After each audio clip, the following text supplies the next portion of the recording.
अस्सलाम वालेकुम, मैं हूं डॉक्टर ताहिरा और प्रोग्राम है जान है तो जहां है। जहां बात होती है सेहत की तो ज़रूरी नहीं होता कि सिर्फ एलोपैथिक मेडिसिन या डॉक्टर के पास ही हल हो। हम कोशिश करते हैं कि आपके लिए एक हॉलिस्टिक अप्रोच लेकर आएँ जिसके अंदर हम ऑल्टरनेटिव मेडिसिन को शामिल करें। अब वो ऑल्टरनेटिव मेडिसिन हिकमत भी हो सकती है, उसमें हिजामा वगैरह भी हो सकता है, उसमें हर्ब्स या नेचुरोपैथी भी हो सकती है, आयुर्वेद भी हो सकता है और बहुत कुछ। हमने शुरू से प्रोग्राम में बहुत स्ट्रेस किया है कि लाइफस्टाइल मॉडिफिकेशन या अपनी ज़िंदगी के अंदर जो आप चेंजेस ला सकते हैं वो कितनी ज़्यादा ज़रूरी है, चाहे वो डाइट के तौर पे हो, चाहे वो एक्सरसाइज के तौर पे हो, चाहे वो रिलैक्सेशन टेक्निक्स के तौर पे हो। हमने ये भी देखा है कि क्योंकि कोविड है, लॉकडाउन है, रमज़ान है, सारा कुछ ही साथ साथ चल रहा है, हमारे लिए कितना ज़रूरी है कि हम इन चीज़ों को एडॉप्ट करें, अपनी क़ुव्वत मुदाफ़ियत को बढ़ाएं और इन लाइफ चेंजिंग एक्सपीरियंसेस को अपनी लाइफ का हिस्सा बना लें ताकि आइंदा हम किसी भी कैलामिटी को बहुत बेहतर फेस करें। आज इसी सिलसिले में हमने जिस गेस्ट को इनवाइट किया है वो बहुत ही इंटरेस्टिंग है। वो एक योगी हैं जो योगा कराते हैं। योगा को लेके हमारे अंदर बहुत सारी मिसकंसेप्शंस भी हैं, मिथ्स भी हैं और बहुत हमारी अंडरस्टैंडिंग जो है वो ऑल्टर्ड है। इसलिए हमने उनको इनवाइट किया है कि योगी बाकिर साहब हमें इन डिटेल एक्सप्लेन करेंगे कि एक्चुअली योगा होता क्या है। तो अस्सलाम वालेकुम, कैसे हैं आप योगी साहब? ठीक है, बिल्कुल। तो अब आप थोड़ा सा सबको एक्सप्लेन करें क्योंकि अनफॉर्चुनेटली हमारे यहाँ बिल्कुल ये एक बहुत बड़ी कन्फ्यूजन है कि योगा क्या है। तो आप उनको बताइए क्या है। योगा बेसिकली एक ज़िंदगी गुजारने का तरीका है, वे ऑफ लाइफ है, लाइफ स्टाइल है।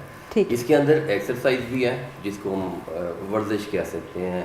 इसके अंदर खाने पीने की तरगीब भी है कि क्या आपको खाना चाहिए, कितनी सादगी के साथ खाना चाहिए और किस किस वक्त खाना चाहिए और कितना खाना चाहिए। इसके अंदर इंसानों के साथ बिहेव करने का भी तरीक़ेकार है जिसको हम कहते हैं कि आप सोसाइटी के लिए क्या गिव बैक कर रहे हैं, आप दूसरे इंसानों के साथ कैसे मिलन आपका है और आप किस तरीके से उनके साथ जो है वो बर्ताव कर रहे हैं। बिल्कुल इसी तरह जिस तरह हमारे इस्लाम के अंदर मौजूद है कि दूसरों का ख्याल रखना चाहिए। अनफॉर्चुनेटली हमारे यहाँ हम योगा को अलग कर लेते हैं, हम सोचते हैं शायद ये कोई फ़ॉरेन किस्म की साइंस है जो हमारी समझ से बाहर है, पर बेसिकली ये हमें वही मैसेज ऑफ लव, वही मैसेज ऑफ सेल्फ कंट्रोल, वही मैसेज सिखाने की कोशिश कर रहा है। तो आप इस लाइफस्टाइल को कैसे करना है, क्या है वो बताइए। मैं इस लाइफ स्टाइल के बारे में इसके डिफरेंट पार्ट्स हैं, जैसे मैंने अभी आपको बता दिया। एक तो सबसे ज़्यादा इम्पॉर्टेंट जो सारे लोग जानते हैं, पूरी दुनिया जानती है, और उसके एक एक्सपेक्ट को हम लोग ले लेते हैं, उसको हम बहुत ज़्यादा मैग्नीफाई कर देते हैं, विच इज़ एक्सरसाइज, पोजेज, आसन। और उसके अलावा जो लोग पोजेज और आसन नहीं कर सकते, ज़्यादा एज के लोग हैं, तो वो लोग फिर उसी फिजिकल एक्सरसाइज का जो हिस्सा मेडिटेशन में आता है वो करते हैं या फिर ब्रीदिंग करते हैं जिसको हम प्राणायाम कहते हैं। ठीक है, ये इसका हिस्सा। बाकी दो हिस्से तो हम उसको बाद में डिस्कस करेंगे प्रोग्राम में, जिसमें हमारा आयुर्वेदिक हो गया, जिसमें हमारा खाने पीने का स्टाइल हो गया और बाकी मौशर के साथ बर्ताव हो गया। बिल्कुल, जब हम ब्रीदिंग एक्सरसाइजेज आते हैं तो हम ब्रीदिंग फिजिकल एक्सरसाइज का तीसरा पार्ट आ जाएगा या दूसरा पार्ट आ जाएगा। फर्स्ट आसन आ जाएंगे, सेकंड प्राणायाम आ जाएगा जिसको हम ब्रीदिंग कहते हैं। ब्रीदिंग के अलावा फिर हमारा मेडिटेशन आ जाएगा। तो आपने ब्रीदिंग का सवाल किया, तो ब्रीदिंग टेक्निक जो है उसको अगर आप ये कह रहे हैं कि वो आपकी पूरी बॉडी को प्योरीफाई करता है, आपने एक आपके अंदर जितने भी टॉक्सिन्स हैं उनको ख़त्म करता है, आपके स्ट्रेस लेवल को भी ख़त्म कर देता है। आपने कभी ऐसा कोई योगी देखा हो जिसका बहुत बड़ा पेट हो और वो बहुत मोटा और हेल्दी हो, या वो किसी हार्ट अटैक या इस तरह की किसी बीमारी से मरा हो? देखें योगी कैसे होते हैं, आराम से एक दरख्त के नीचे बैठा होगा और वो इस तरह दो दान इजी पोज जिसको हम कहते हैं उसमें वो बैठ के मेडिटेशन कर रहा होगा और वो बिल्कुल पतला सा और खामोशी के साथ अपना काम कर रहा होगा। कर क्या रहा होगा? वो ब्रीदिंग कर रहा होगा, प्राणायाम परफॉर्म कर रहा होगा। प्राणायाम के अंदर भी आपकी बॉडी के जो सिस्टम है वो बहुत ज़्यादा फास्ट हो जाते हैं, उनका फंक्शनैलिटी इंक्रीज कर जाती है, मेटाबॉलिक रेट जो है आपका वो भी इंक्रीज हो जाता है। मैं एक सिंपल ब्रीदिंग आपको बताता हूँ जो कि मेरे सेशंस में, स्पेशली जो मैं यहाँ पे पाकिस्तान में सेशंस करवाता हूँ, देखने में वैसे चल रहे होते हैं कि मैं कोई पोजेस करवा रहा हूँ, लेकिन तमाम पोजेस के साथ ब्रीदिंग कराना मस्ट होता है। अगर आप ब्रीदिंग और प्राणायाम उन पोजेस के साथ नहीं करा रहे तो इसका सिंपल मकसद जो है वो कार्डियो कर रहे हैं, आप जुम्बा कर रहे हैं, आप एरोबिक्स कर रहे हैं, दुनिया की कोई भी चीज़ फिजिकली आप एक्सरसाइज कर रहे हैं, आप योगा नहीं कर रहे। योग का मतलब ये है कि आपकी हर मूवमेंट के साथ, फिजिकल मूवमेंट के साथ आपका प्राणायाम, आपकी ब्रीदिंग जो है आप उसको परफॉर्म करें। जहां हम बात कर रहे थे ब्रीदिंग एक्सरसाइजेस की, तो मैं ये बताती चलूं कि कोरोना जिसका हमने इतना ज़्यादा हवा भी बना हुआ है, डर भी फैला हुआ है, बेशुमार लोग पूरी दुनिया में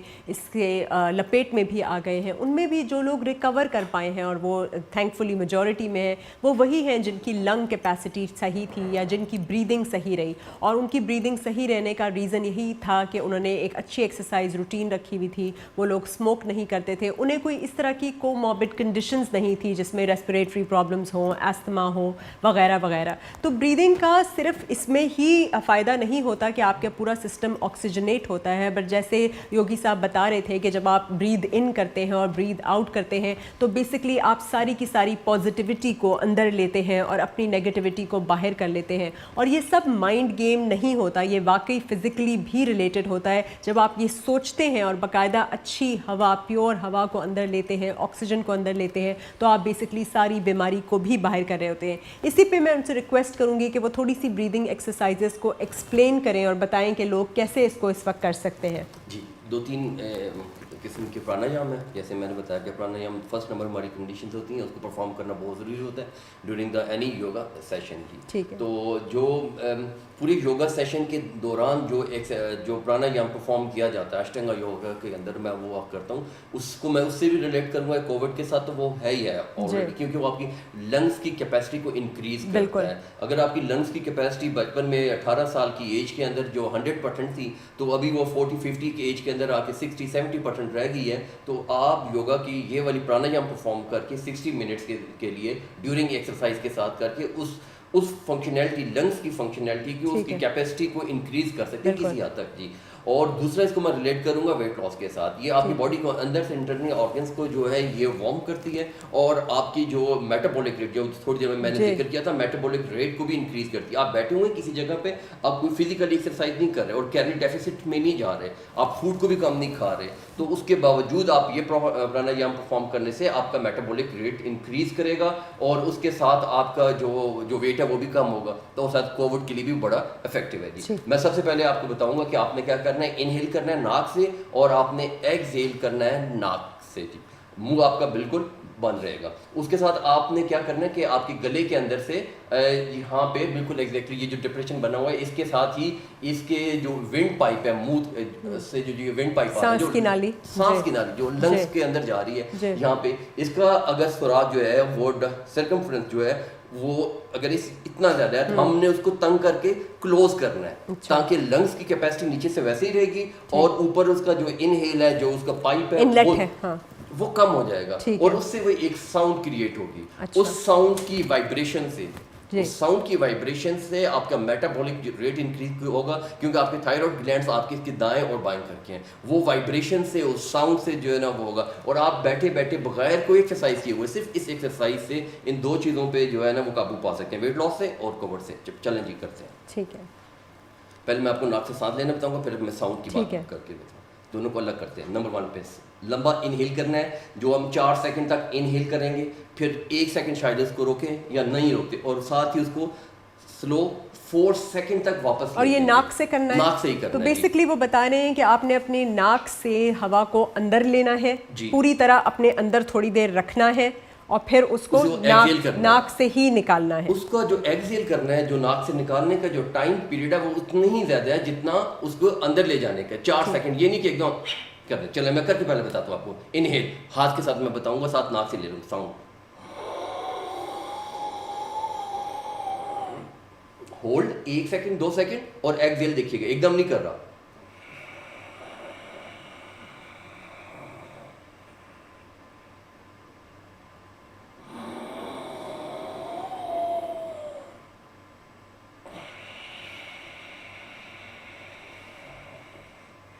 तो ये जो आपकी आवाज आ रही है, ये एक आम इंसान कैसे करे?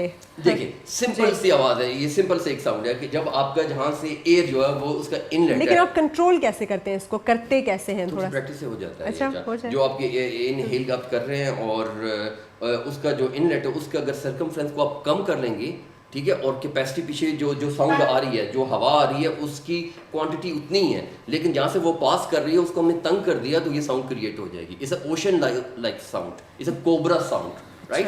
अब मैं क्या करूँगा, इसको बंद करूँगा, आप देखिएगा। सेकेंड जो मैं साउंड ले रहा हूँ, हवा ले रहा हूँ, अपने अंदर ऑक्सीजन लेके जा रहा हूँ, वो मेरे लंग्स के अंदर जो है उस छाती को, जहाँ पे लंग्स हैं, इसको बड़ा करेंगे। वो ये नहीं कि मेरे पेट को बड़ा कर दे, ये देखें ऐसे नहीं करेगी, ऐसा नहीं होगा। मैं लंग्स को, यहाँ पे बैठे हुए मेरे लंग्स के साइड पे, ये चेस्ट पे, मेरी रिब केज जो है ना ऐसे खुलेंगी, पसलियाँ जो है ऐसे खुलेंगी, और पीछे जाके रीढ़ की हड्डी के दरमियान में जाके एक मूवमेंटम जो है ना वो क्रिएट करेंगी। मैं बैठे बैठे एक्सरसाइज कर रहा हूँ रीढ़ की हड्डी की भी साथ, ये भी देखिएगा। मेरा एक एक वर्टिब्रा जो है, एक एक जो डिस्क है वो भी मूव करेगी। ये अगर यहाँ पे रखूँगा तो मैं ये आपको बताऊँगा दोबारा से, उजाई ब्रीदिंग इसको बोलेंगे। पेट नहीं है, छाती, रिब केज, लंग्स की कैपेसिटी को इंक्रीज कर रहे हैं।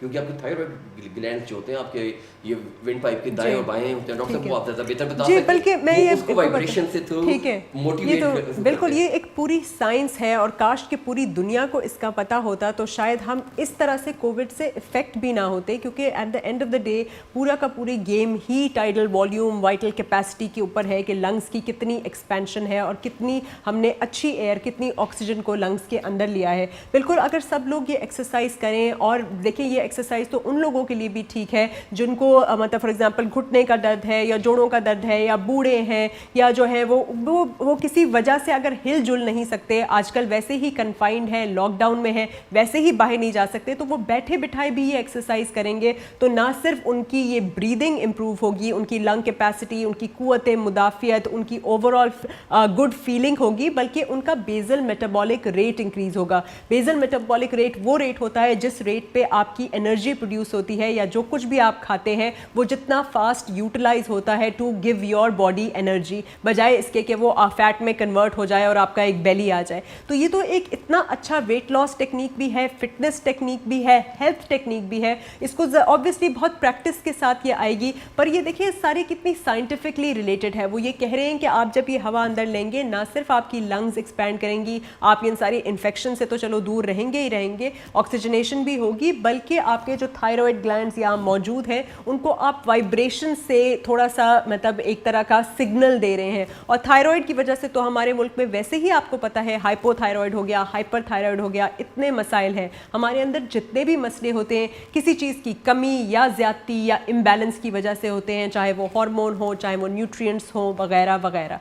तो लिहाजा ये देखिए हम हमारे यहाँ तो ये बस कॉन्सेप्ट है कि लोग समझते हैं ये भी ये सिर्फ एक एक्सरसाइज है, लेकिन this is not just an exercise, this is actually a complete science in itself. लोग सिर्फ उसके नामों से जो है ना कंफ्यूज हो जाते हैं, और हमारे यहाँ थोड़ा सा ना एक्सेप्टेंस की भी कमी होती है किसी फॉरेन नाम की या फॉरेन साइंस की। बट अगर आप उसको कोर में जाके देखें तो हमारे मजहब में भी यही चीज़ें सिखाई गई हैं, और हमें हमारी रोज़मर्रा की ज़िंदगी में भी हम साइंस में भी, चाहे वो मेडिकल साइंस हो, चाहे वो दूसरी ऑल्टरनेटिव मेडिसिन की साइंस हो, उसमें यही सीखते हैं कि ये हेल्दी लिविंग में आती है। और इस किस्म की ब्रीदिंग आपको रिलैक्स भी करती है। ये जो एंग्जाइटी बिल्डअप आपको हो रहा है, जब आप जिस तरह देखिए कितना स्ट्रेसफुल कंडीशंस हैं, जब हम कोरोना से वापस भी जाएंगे तो इकोनॉमिक कंडीशंस, हम उस तरह से काम कर पाएंगे कि नहीं, बिजनेस उस तरह से चलेगा कि नहीं, कितनी सारी चीज़ें हैं जो आपके दिमाग को बहुत ज़्यादा वरी करती हैं। आप सही उसकी वजह से सही सो नहीं पाते, खा नहीं पाते, और बहुत सारा और कुछ होने लगता है। इन्हीं सारी चीज़ों को हम डिस्कस कर रहे हैं योगी बाकिर के साथ। उन्होंने बहुत ही अच्छी एक्सरसाइज बताई है,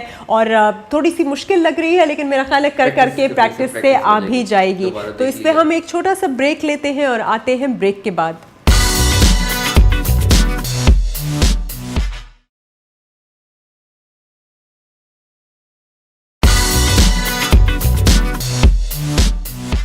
welcome back after the break. हम बहुत ही इंटरेस्टिंग साइंस डिस्कस कर रहे थे योगी बाकर साहब के साथ और वो हमें ब्रीदिंग एक्सरसाइजेज बता रहे थे। इसी ब्रीदिंग एक्सरसाइजेज के साथ बहुत इंपॉर्टेंट होता है जिसे हम आसन कहते हैं या पोज कहते हैं या पोस्चर कहते हैं। मैं आपको बताती चलूँ कि अगर पोस्चर हमारी ज़िंदगी में ज़रूरी ना होता तो हमें ये जो नमाज की इंस्ट्रक्शन दी है अल्लाह ताला ने, अल्लाह ताला वो ना देता। 5 वक्त हम सिर्फ बैठ के पढ़ लेते, लेकिन अल्लाह ताला ने हमें एक ख़ास पोजेस दिए हैं जिसके अंदर हम सजदा भी करते हैं, रुकू में भी जाते हैं, खड़े भी होते हैं, बैठते भी हैं, इंक्लूडिंग लास्ट एंड में हम जिस तरफ राइट साइड पे भी मुंह करते हैं, लेफ्ट साइड पे भी मुंह करते हैं। इन सब के पीछे भी एक साइंस शामिल होती है और ये पोजेस या अपनी बॉडी को इन पोस्चर्स में डालना उतना ही ज़रूरी होता है। आपने बहुत सारे उसमें सुना होगा, देखा होगा और इसके सराउंडिंग बहुत ज़्यादा कन्फ्यूजन भी होती है, लेकिन पोस्चर की वजह से आपकी बहुत सारी चीज़ें सही रहती हैं। पोस्चर अच्छा हो तो आपकी ना सिर्फ पर्सनैलिटी अच्छी दिखती है आपको, बल्कि बहुत सारी जॉइंट पेन से छुटकारा मिल जाता है। कमर में दर्द हो गया, घुटनों में दर्द हो गया, प्रोट्रूडिंग बेली हो गई या जो पेट लटकना है वो सब भी नहीं होता। तो कुछ इस तरह की आसन पे आ जाते हैं, आप थोड़ा सा डिस्क्राइब कीजिए ये आइडियल पोजेस जो हैं और ये किस तरह से फ़ायदा देते हैं for strengthening of the muscle, the body etcetera. अब फिजिकल पोज जो है सारे के सारे जो है ना आपकी बॉडी को स्ट्रेंथनिंग करते हैं और आपकी बॉडी के जॉइंट्स स्पेशली जो जोड़ है, कोई 11 जोड़ है, उन जॉइंट्स की जो फंक्शनैलिटी है, जो मूवमेंट है वो रुक जाती है, कम हो जाती है विद द एज के साथ और आपके फूड के पैटर्न के साथ। अगर आपका फूड का पैटर्न भी अच्छा नहीं है और वो स्मार्ट फूड आप नहीं ले रहे, ज़्यादातर आप आजकल जैसे जंक फूड ले रहे हैं, तो फिर भी आपकी जो कार्टिलेज है, जो उसका वाटर कंटेंट है, जो कुशन है वो कम हो जाएगा और मूवमेंट, रेंज ऑफ मूवमेंट जो वो कम हो जाएगी। तो अब योग जो है, पहले तो प्राणायाम था, अब हम उसके साथ जो है ना उसको आसन की अफादियत के बारे में ये बता रहे हैं। इसमें ये होता है कि आप अपने हर जोड़, हर योग की जो मूवमेंट है वो बड़ी स्मार्टली जो है ना उसको प्लान किया गया है। हर जब आप एक सेशन करते हैं 1 घंटे का, 1.5 घंटे का, तो उसके अंदर आप उसको ऐसे प्लान करते हैं कि कुछ चीज़ें प्राणायाम से रिलेटेड होती हैं, कुछ चीज़ें आपकी जोड़ों के हिसाब से हो रही होती हैं बॉडी की, कोई लोअर बॉडी पार्ट के जोड़ हैं, कोई ऊपर वाले जोड़ हैं, और कुछ फिर आपके मसल की स्ट्रेंथनिंग के लिए होता है, यानी आपकी हड्डियों को भी मजबूत करता है, थ्रेटिस भी खत्म करता है, आपके जहाँ पे मसल वीक हो जाते हैं, जैसे आप बता रही थी कि वो आपके बॉडी के पार्ट जो है वो लटक जाते हैं ग्रेविटेशनल पुल। तो हमारी बहुत सी ऐसी एक्सरसाइजेज भी हैं जो एंटी ग्रेविटेशनल है, आप बिल्कुल ज़मीन की कशिश के मुखालफ जाके जो है ना उसको करते हैं और अपने बॉडी को, मिसाल के तौर पर आपकी गर्दन लटक जाती है, डबल चिन हो जाती है, चेस्ट हो जाता है, बेली हो जाता है, तो बहुत सी ऐसी एक्सरसाइजेज हैं, बहुत से ऐसे पोजेस हैं, आसन हैं जिनको हम खींच के वो ऊपर की तरफ ले जाते हैं जी। अच्छा, अब मैं इनके बताऊं कि इसके जो पोजेज हैं, ज़्यादा जो प्राणायाम है वो स्ट्रेस से रिलेटेड होता है, लेकिन बहुत से बॉडी के ऐसे पोजेस भी हैं जो आपके स्ट्रेस लेवल को कम करते हैं। एक तो स्ट्रेचिंग जो है, लॉन्ग स्ट्रेचिंग, कोई 1 मिनट और 20 सेकेंड 1 मिनट तक की जो स्ट्रेचिंग है किसी खास पर्टिकुलर मसल्स के ऊपर जो है वो आपके एड्रेनलिन को इंक्रीज करने में ज़्यादा मदद देती है। मतलब किसी भी फिजिकल एक्टिविटी से, चाहे वो स्विमिंग हो, चाहे वो घोड़ा सवारी हो, चाहे वो चॉकलेट हो, चाहे वो और भी जो चीज़ें हैं एड्रेनलिन इंक्रीज करती हैं, अगर आप स्ट्रेचिंग करते हैं और वो भी स्ट्रेच ऐसे ही हो जो कि डायनामिक ना हो। पैसिव स्ट्रेचिंग, डायनामिक क्या होती है, जैसे आप कराटे में कर रहे होते हैं तो आप लेग्स खोल के स्ट्रेचिंग कर रहे होते हैं और उसके मूवमेंट पे जोर दे रहे होते हैं, 1 2 3 4, ऐसे नहीं। योग में आप क्या करते हैं, आराम से जाते हैं और स्ट्रेचिंग करके उस पर रुक जाते हैं और उसमें ब्रीदिंग करते हैं। ये वाला जो प्राणायाम मैंने बताया था पहले वाला, ऊंचाई वाला, वो वाला करते हैं और उसमें कांस्टेंट प्रेशर रखते हैं। कांस्टेंट प्रेशर, कांस्टेंट टेंशन का लफ्ज़ है, मेडिकली आप उसको देते हैं तो 20-30 सेकंड के बाद आपका ब्रेन जो है ना उस मसल को जो है वो ऑर्डर करता है कि स्ट्रेच इट आउट, वो उसको थोड़ा सा और स्ट्रेच कर देता है। तो हम इसके अंदर डायनामिक स्ट्रेचिंग की बजाय योग के अंदर जो मसल के लिए यूज करते हैं वो पैसिव किस्म की स्ट्रेचिंग को वो तो वो कैसे करते हैं, सीधा लेट के या किस तरह? किसी भी कांस्टेंट जो प्रेशर है, मिसाल के तौर पे मैं आपको बता देता हूँ, ये भी मेरी जो शोल्डर की जो स्ट्रेचिंग है, इसके लिए मैं बैठे बैठे सीट पे करूंगा। ये अब आप अगर मुझे कैमरे से सीधे देख रहे हैं तो मेरे शोल्डर को आप देखिएगा, शोल्डर मेरे खड़े हैं, अब देखिए मैं इसको स्ट्रेच कर रहा हूँ शोल्डर के जॉइंट को, और उसके इर्द गिर्द जो मसल जिन्होंने एक ग्रुप जाल बनाया हुआ है शोल्डर के जॉइंट को रोकने के लिए, देखिए ये। अच्छा, ये तो ऑफिस में बैठे बैठे भी हर किसी को कर लेना चाहिए। फुल स्ट्रेच हो गया, मैंने रीढ़ की हड्डी को भी सीधा किया, मैंने चेस्ट को भी सामने निकाला, पेट को अंदर किया, शोल्डर के ऊपर लिफ्ट किया, पूरे बाजू सीधे हुए, एल्बो सीधी हुई, मेरी एल्बो ऐसे टेढ़ी नहीं है, आप करके देखिएगा। अगर आपकी एल्बो ये 1 एंड शोल्डर देखिएगा, आप चंद सेकंड रखेंगे एंड डाउन 2 साथ ब्रीदिंग, उजाई ब्रीदिंग वही वाली जी।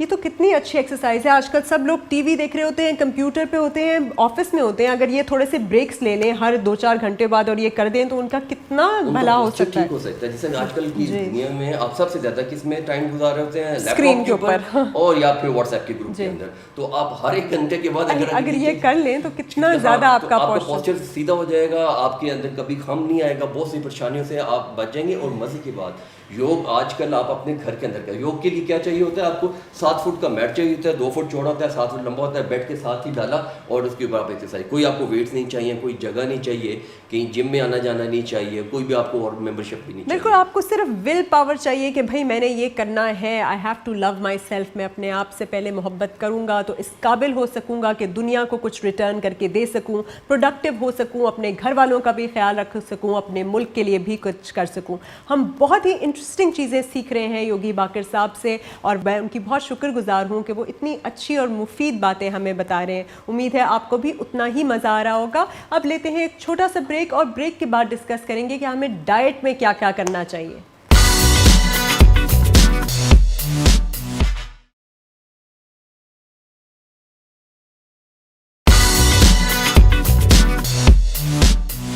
Welcome back. मुझे तो इस एपिसोड में सबसे ज़्यादा आज तक जितने भी हमने एक्सपर्ट्स ने बहुत अच्छी अच्छी बातें की, लेकिन मुझे तो ये बहुत नया लर्निंग एक्सपीरियंस है। और डेफिनेटली हम सब की लाइफ में बहुत ज़्यादा स्ट्रेस है। तो जिस तरह आपने क़ुव्वत मुदाफ़ियत को बढ़ाने के लिए एक्सरसाइजेज बताई, आपने कोर और स्ट्रेंथनिंग ऑफ मसल्स और जॉइंट पेन एंड पॉस्चर के लिए बताई, उसी तरह स्ट्रेस रिलीज तो बहुत इंपॉर्टेंट है। एक दूसरे का लोग सर खा रहे हैं आजकल, घर में रह रहे हैं, इकनॉमिक प्रेशर है, फिर रमज़ान भी ऊपर से है, चिड़चिड़ा भी इंसान हो जाता है। तो थोड़ा सा स्ट्रेस रिलीज के लिहाज से कुछ बताइए। अच्छा, अनुलोम विलोम कर लेते हैं। इसको परफॉर्म करने के लिए हम नाक के एक नोस्ट्रल से जो है वो इनहेल करेंगे और इनहेल करने का टाइम पीरियड वही होगा जो 4 से 5 सेकंड होगा। ठीक है। जब हम थोड़ा सा इसके अंदर मुशाक हो जाएंगे या कि माहिर हो जाएंगे तो फिर हम इसी 5-6 सेकंड को 8-10 सेकंड तक इनहेल करेंगे, चंद सेकंड अंदर रोकेंगे और उसके बाद एक्सहेल करेंगे दूसरे लेफ्ट साइड वाले नोस्ट्रल से। ठीक है। लेफ्ट वाले से ही इनहेल करेंगे और चंद सेकंड रोकेंगे और एक्सहेल करेंगे राइट वाले नोस्ट्रल से। नोस्ट्रल ब्रीदिंग भी कहते हैं। अच्छा। ये आपकी बॉडी के जो आपकी राइट की एनर्जीज होती हैं, एक ओरा के बारे में हमने सुना जी होगा, बिल्कुल। तो कोई ओरा के अंदर हमारे जो मेरा एक ओरा क्रिएट किया हुआ है उसमें कोई राइट साइड पे कोई एनर्जीज हैं जिसको हम पॉजिटिव। लेकिन आपकी एनर्जीज तो बहुत पॉजिटिव हैं, क्योंकि जब से आप यहाँ आए हैं मैं देख रही हूँ ना सिर्फ मैं बल्कि हमारा सारा क्रू बहुत ही रिलैक्स फील कर रहा है। और तो इससे हम ये देख सकते हैं कि कितनी एनर्जी वाकई मैटर करती है। और ये एनर्जी आपके आगे रिलेशनशिप्स में, आपकी वर्क प्लेस पे, आप जहाँ कहीं भी काम करते हैं या इंटरैक्ट करते हैं, बहुत ज़्यादा मैटर करती है। And it also leaves the first impression. इसी तरह आपकी लेफ्ट साइड की एनर्जीज होती हैं जिनको हम नेगेटिव एनर्जीज कहते हैं। तो हम राइट नोस्ट्रल से जो एनर्जी जो ऑक्सीजन को लेके जाते हैं तो वो हमारी बैलेंस करती है राइट साइड वाली एनर्जीज को, और लेफ्ट वाली फिर इसी तरह लेफ्ट से करती है। तो आपका एक पूरा ऑरा जो इम्बैलेंस हुआ होता है वो हम ब्रीदिंग प्राणायाम के थ्रू उसको करते हैं। हम इसको डाइट के थ्रू भी करते हैं और आपको मेडिटेशन के थ्रू भी करते हैं और प्राणायाम के थ्रू भी करते हैं। ठीक है, तो आपने ब्रीदिंग और एक्सरसाइज मेंशन की, थोड़ा सा हम डाइट को भी मेंशन कर लेते हैं कि डाइट में वो कौन इसके फॉर्म साथ ही। ठीक है, चलिए ठीक है, बताइए। ये देखिए जी, ये मैं ले रहा हूँ, ये आप रखिएगा, ये मेरी सेंटर वाली 2 उंगलियां लेफ्ट वाली नोस्ट्रल पे, राइट थंब जो है मेरा राइट नोस्ट्रल पे। मैं सबसे पहले राइट से इनहेल करूंगा,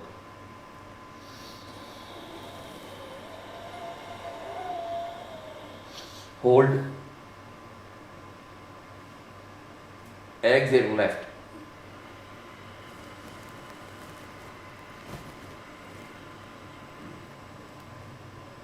inhale left,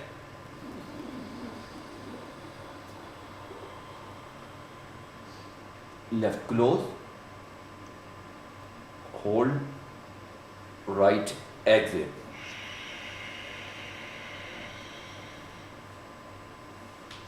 इसी को हम रिपीट करेंगे ऑलमोस्ट 5 मिनट तक। अच्छा। तो फिर आप देखिएगा कि उसके बाद आपको सुकून से नींद आना तो शुरू बहुत लोगों की ये कंप्लेन है आजकल, क्योंकि वो उस तरह से काम भी नहीं कर रहे होते, उस तरह से एक्सरसाइज भी नहीं करते, फिर बैक ऑफ द माइंड इतनी चीज़ें उनको बॉदर कर रही होती है कि उन्हें सुकून की नींद भी नहीं आती। तो this will actually help them कि वो आराम से नींद भी अपनी कर सकें, और जब नींद अच्छी होगी तो सुबह फ्रेश भी उठेंगे।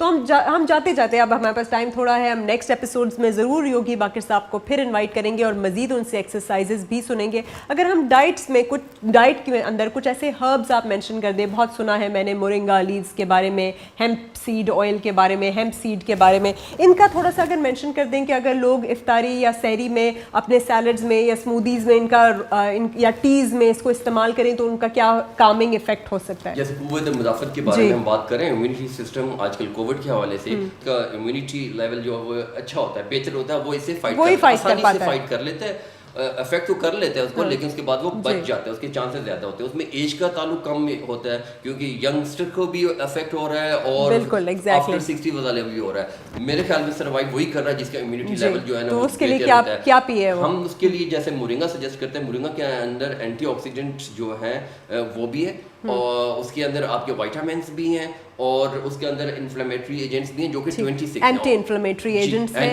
एंड एंटीऑक्सीडेंट्स, जो कि ऑलमोस्ट 91 किस्म के न्यूट्रिएंट्स इस एक चीज़ के अंदर मौजूद है, और ये वेरीफाइड है। वरना तो हम जो क्लेम करते हैं वो 100 से ज़्यादा न्यूट्रिएंट इसके अंदर है, लेकिन जो वेरीफाइड है वो 91 है, और जो एंटी इन्फ्लेमेटरी हैं वो 26 हैं। तो आप खुद सोचें कि जब आपके अंदर एंटी इन्फ्लेमेटरी हो तो आपके अंदर हर बॉडी का ऑर्गन जो है ना सही तरह काम कर रहा होगा, कोई कैंसर का भी चांस नहीं होगा। इन्फ्लेमेशन बिल्कुल एंटी इन्फ्लेमेटरी सब्सटेंसेस को यूज़ करना वाकई ज़रूरी है, चाहे वो मोरिंगा हो, चाहे वो हल्दी हो, चाहे वो किलौंजी हो, चाहे वो शहद हो। इन चीज़ों को बिल्कुल रूल आउट नहीं करना चाहिए। हर किस्म का नेचुरल हर्बल प्रोडक्ट भी उतना ही यूज़फुल होता है, और बल्कि केमिकल मेडिकेशन जो हम यूज़ करते हैं वो भी इन्हीं चीज़ों से डिराइव्ड केमिकल्स या प्रोडक्ट्स को दवाई में यूज़ किया जाता है या उनके साथ यूज़ किया जाता है। इसी तरह हम CBD ऑयल की आपने बात की, तो CBD ऑयल जो है वो बेसिकली प्लांट, जो CBD का जो प्लांट है उसके जो लीफ से, उसके फ्लावर से, उसके स्टेम से, डिफरेंट ऑर्गन से और डिफरेंट उसका जो स्ट्रेंथ है वहाँ से उसको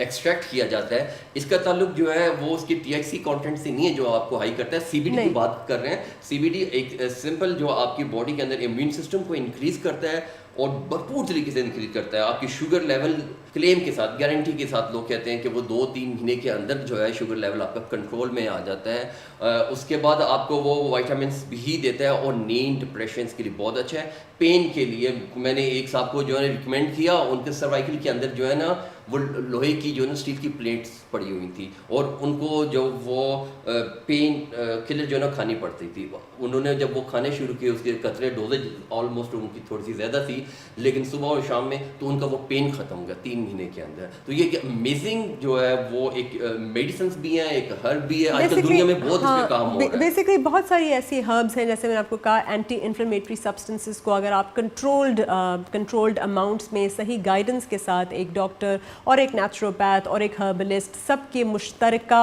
जो है ओपिनियन के साथ सही अपने बाकी मेडिकल कंडीशंस को मद्देनज़र रखते हुए कि आपको कोई हार्ट डिजीज़, लिवर डिजीज़ या गुर्दों का प्रॉब्लम तो नहीं है, इस्तेमाल करते हैं तो वाकई आपके लिए बहुत फ़ायदा होता है। और बार बार जो भी हेल्थ प्रैक्टिशनर हो वो आपको हमेशा कहेगा कि कम खाइए, पोर्शन कंट्रोल कीजिए, रुक रुक के थोड़ा थोड़ा करके खाइए, सही और खालिस चीज़ खाइए, और herbs and plants and fruits, vegetables वगैरह का ज़्यादा से ज़्यादा अपनी लाइफ में इस्तेमाल करें। हमने बहुत अच्छी आज ब्रीदिंग एक्सरसाइजेज आपसे सीखी, 2 किस्म के हमने वो आसन भी सीखे, ब्रीदिंग भी सीखी। एक आपने इनहेल और एक्सहेल का बताया, दूसरा आपने वो जो स्ट्रेचिंग का बताया, जिससे इस पे भी मैं आपको बताती चलूँ कि ये जोड़ों के दर्द के लिए कितनी ज़्यादा वाकई फ़ायदेमंद है। क्योंकि जी बिल्कुल, तो वो जोड़ों के दर्द के लिए आप साथ वो एक्सरसाइज भी कर सकते हैं, आप साथ ये सप्लीमेंट्स भी ले सकते हैं, आप साथ इन हर्ब्स को भी यूज़ कर सकते हैं, ऑयल को अप्लाई भी कर सकते हैं फॉर मसाज और during that physiotherapy as well.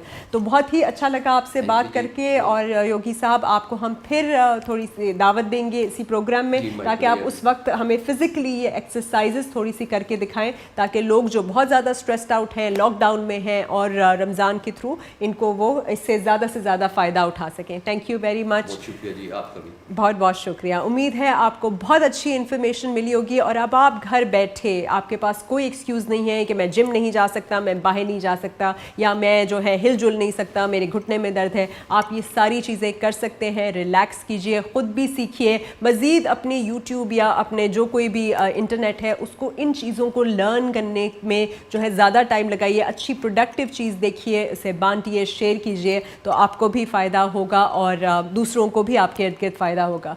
कल हाजिर होंगे एक नए एपिसोड और एक नए टॉपिक के साथ। देखने का बहुत बहुत शुक्रिया। अल्लाह हाफ़िज़।